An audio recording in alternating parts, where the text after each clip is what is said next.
आपको मेरी आवाज़ आ रही है?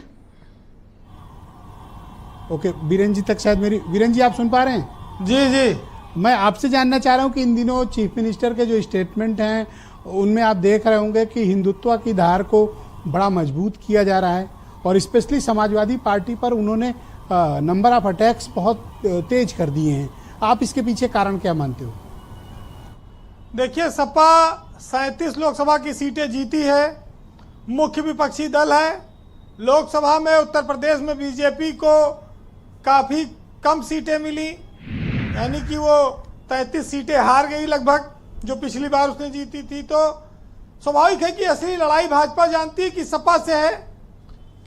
पहले आते हैं कि योगी जब भी बोलते हैं वो हिंदुत्व के लिहाज से बोलते रहे हैं। वो मुख्यमंत्री 7.5 साल से हैं, लेकिन उनका भाषण जब भी रहा है तो वो कट्टर हिंदुत्व की तरह रहा है। वो आप उसको इस रूप में देख सकते हैं कि वो एक हिंदुत्व के बड़े चेहरा रहे हैं इस देश में हमेशा से, और वो शासक भले बन गए हैं, मुख्यमंत्री हैं, लेकिन जब जहां पर मौका आता है तो वो मुद्दे यही हिंदुत्व के उठाते हैं, और उसमें बांग्लादेश से लेके जिन्ना तक आजकल चल रहे हैं। ब्रजेश जी, धार्मिक आधार पर बातें और बंटवारा हमारे समाज में बहुत पहले से है, और बहुत सारे जगहों पर जो जहां संख्या में ज़्यादा है वो कमज़ोर के साथ अन्याय करता रहा है, इसके भी उदाहरण हैं। अब खान पान, पहनावा और पूजा पद्धति के आधार पर जो भेदभाव, जो बातें चलती हैं, वही असली, वही सियासत वहीं पर अपनी रोटी सेकती है। वैसे ब्रजेश जी, आज नेहरू और जिन्ना को मरे हुए तो करीब 50 साल के लगभग हो गया होगा। वो अभी ऊपर बैठ के सोचते होंगे कि हमारे आने वाली पीढ़ियों और नस्लों ने हमको इतना याद करती हैं देश में बैठ के। वो इतने प्रसन्न होते होंगे कि कम से कम हमने इतने अपने देश में लायक और अच्छे नेताओं को देकर वो देख के खुश होते होंगे कि देश सुरक्षित हाथों में है, और हमारे जीते जी तो हमको इतना सम्मान नहीं मिला, चलिए कम से कम रात दिन हमको लोग याद करते हैं। तो ये जो इस देश के बंटवारे को लेकर जिन्ना पर जिम्मेदारी है जी। पाकिस्तान एक नया मुल्क बना जो भारत का दुश्मन बन गया। भारत आज अपने पड़ोसी देशों में सबसे ज्यादा पाकिस्तान से लड़ता है। तो स्वाभाविक है कि जो पीड़ा आती है गांव-गांव, हमारे सैनिक जब शहीद होते हैं तो दर्द तो उठता है, और ऐसे में यह होता है कि हिंदुस्तान के मुसलमान, उनको ये ताना मिलता है कि जो जिन्ना परस्त हैं, वो लोग जो जिन्ना परस्त हैं वो भाजपा का विरोध करते हैं, वो इंडिया गठबंधन की मदद करते हैं। मतलब जिन्ना नाम से ज्यादा एक प्रतीक हो गए हैं, जिन्ना नाम से ज्यादा एक प्रतीक हो गए हैं, ये माने। देखिए ब्रजेश जी, जिन्ना का अपने भारत में कोई असर है नहीं। हमारे यहाँ मुसलमान उनको अपना कोई नेता आदर्श भी नहीं मानता है, लेकिन ये नेता भी अभी चाहते हैं कि तुम भूलने न भी पाओ कि जिन्ना मर गए हो, अब उनका याद न करो। हमारे यहाँ तो हिंदुस्तान में हिंदू मुस्लिम भाईचारा रहा है। कुछ जगहों पर मुसलमान जाति कर देते हैं कि कुछ जगहों पर दंगे हो जाते हैं, वही सब चीजें हिंदुओं और मुसलमानों को अलग करती रही हैं जी।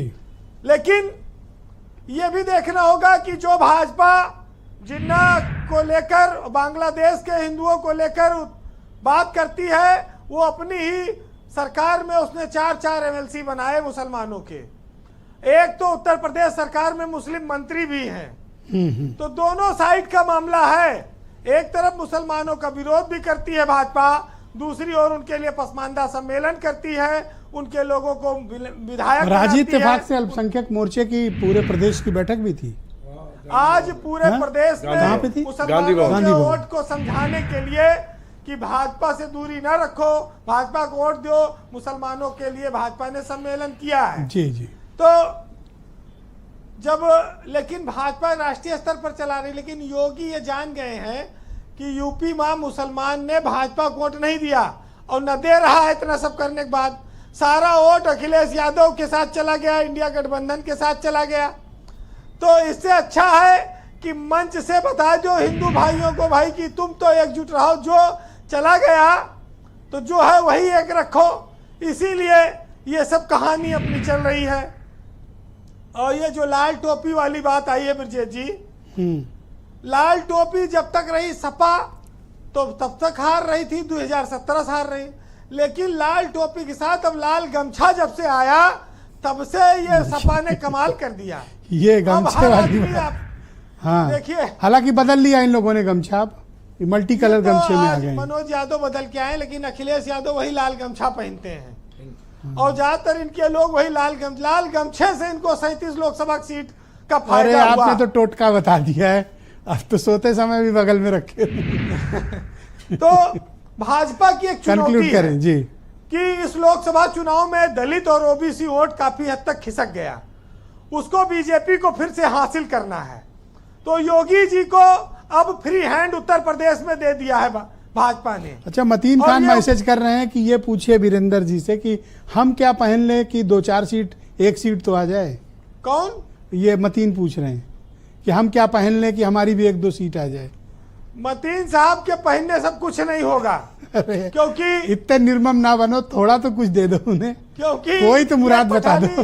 पठानी सूट वाले जो देश में लोग हैं वो अब यहाँ पर उससे ज्यादा कुछ मिलना, देखिए मुस्लिम लीग पार्टी का यहाँ कुछ है नहीं। मतीन साहब आजन्म प्रदेश अध्यक्ष रहेंगे जब तक जिएंगे, ये मैं कह 3 सकता हूं। लोकसभा में और 2 राज्यसभा में। नहीं, वो ये कह रहे हैं, मैसेज किए हैं कि वो आसिम वकार तो बदल गए, ये तो अपना टी शर्ट पे आ गए, हम क्या पहने कि हमें भी कुछ मिल जाए।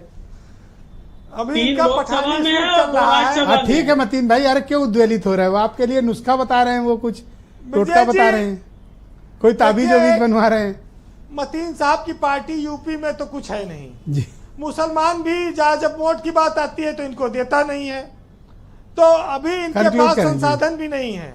जी। उससे ज्यादा वोट तो इनकी पार्टी पाती है, MIM को मिलता है।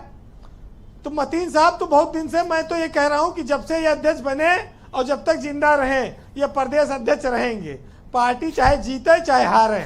और ये देखिए योगी के मामले में एक चीज है ब्रजेश जी कि मुख्तार अंसारी, अतीक अहमद की जब से कहा जाए कि ये दोनों लोग राजनीतिक पर्दे से गायब हुए, इनकी मौत हुई। आजम खां जो समाजवादी पार्टी में बहुत बड़ा ब्रांड थे, वो लगातार जेल में हैं। इन सब वजहों से योगी की एक अलग छवि बनी और वो एक कट्टर शासक के तौर पर उन्होंने अपनी छवि बुलडोजर से भी बनाई। अब नफा नुकसान का वक्त बदलता रहता है, कभी भाजपा उससे फायदे में थी, कभी लोकसभा में भाजपा उसमें नुकसान में चली गई। लेकिन इस देश में भाईचारा हमेशा बना रहेगा। हिंदू मुसलमान इस देश की सच्चाई है, उसको कोई मिटा नहीं पाएगा। और समाज में जो जिम्मेदार लोग हैं उनका काम है कि इस माहौल को बनाए रखें।